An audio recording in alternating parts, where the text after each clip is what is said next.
سلام به همه عزیزان، امیدوارم حالتون خوب باشه. امروز اومدیم با معرفی بنلی TNT 25N، یه موتور بسیار پرشتاب تک سیلندر بازار، به جرأت یکی از پرشتاب ترین موتورهای بازار هستش و واقعا من امروز یکی از دوستان موتورشون آوردن و در اختیارمون قرار دادن.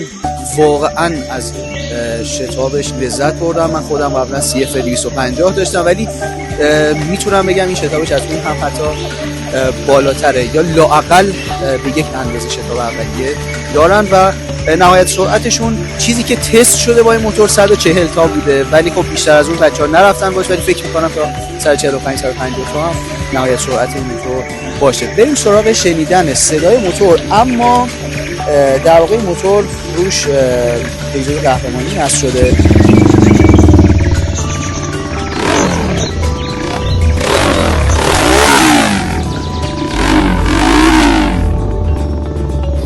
بریم سراغ تست رایدش.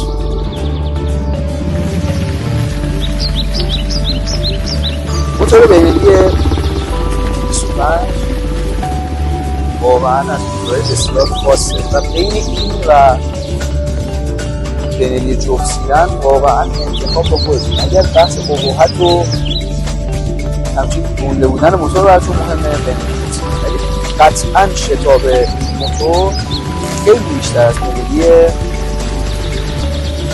جفت سیلندر هست و به راحتی شتاب و حتی سرعت های حدود مثلا 130 تا سرعت 140 تا سرعت بنلی جفت سیلندر رو هم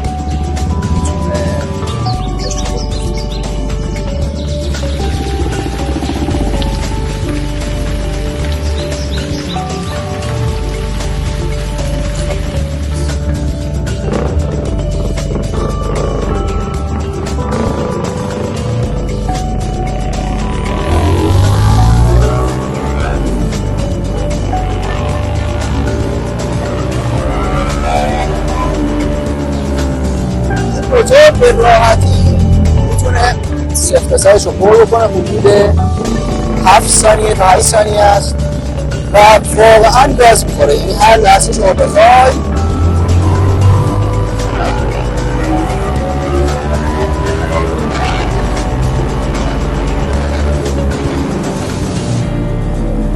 مثلا ما زودتر بریم موتور رو بیرونیم. واقعا شتابش هر لحظه شما بخوای باز می‌کنه و واقعا درجه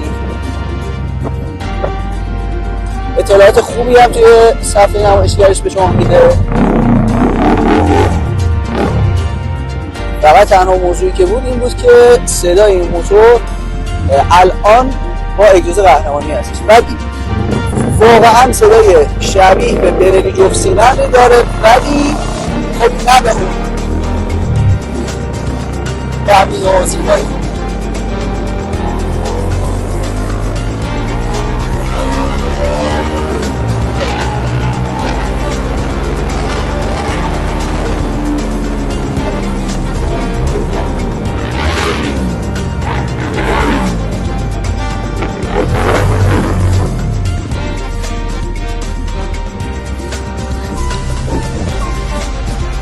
بنلی تک سیلندر شتاب بسیار بسیار بالایی رو داره و اگر شرایطش پیش بیاد براتون به صورت تک سیلندر شتابش رو می‌ذاره.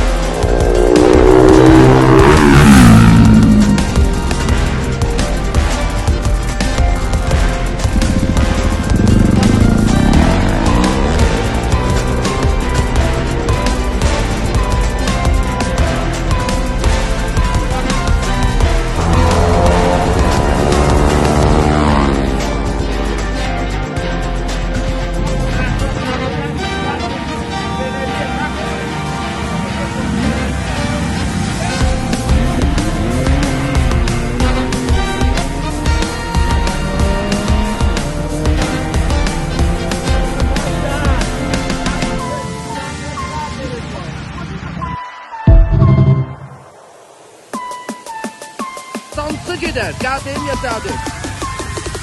Alo, alo.